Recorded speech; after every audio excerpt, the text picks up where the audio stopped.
सिद्दीक साहब, मेरा दिल चाहता कि धक्के दे के मैं उन लोगों को अपने घर से बाहर निकालूं। बड़े आए हमें धमकाने वाले। अभी सीधी सी बात है, मुझे भी बात जो है ना वो हाथ से निकलती हुई नजर आ रही है। डर इस बात का है कि गुस्से में वो लोग कहीं अहमर को नुकसान ना पहुंचा दे। जी, अब समझ में आया कि मैं क्यों पीटती थी कि ये अहमर फहमीदा बाजी के घर ना जाए, मगर आपको तो मेरी बात समझ में ही नहीं आती।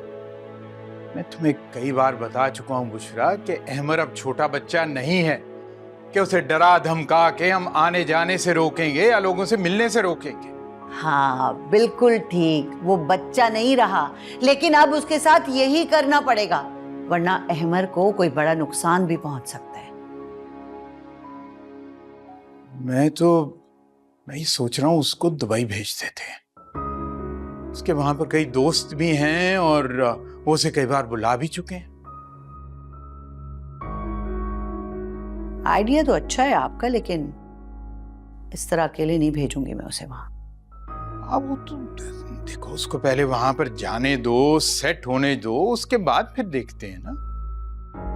इतना तो मैं भी जानती हूँ, जाहिर है हमें जाने में वक्त तो लगेगा,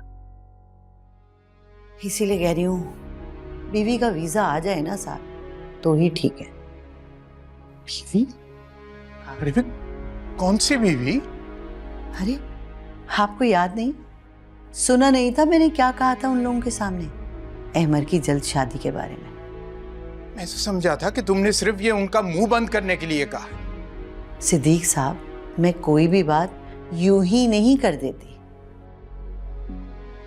तुम क्या कह रही हो? मुझे कुछ समझ में नहीं आ रहा। भाई मैं ये कह रही हूँ कि इसी जुम्मे को अहमर का और नौशी का निकाह होगा और ये मेरा आखिरी फैसला है। अरे क्या बात कर रही हो तुम? यूं उठ के तो नौशी से कैसे उसका निकाह किया जा सकता है? ये कोई बिल्कुल मुनासिब बात नहीं है।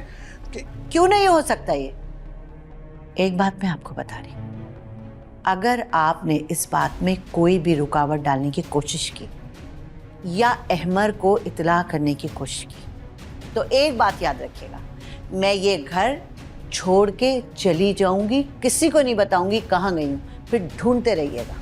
अरे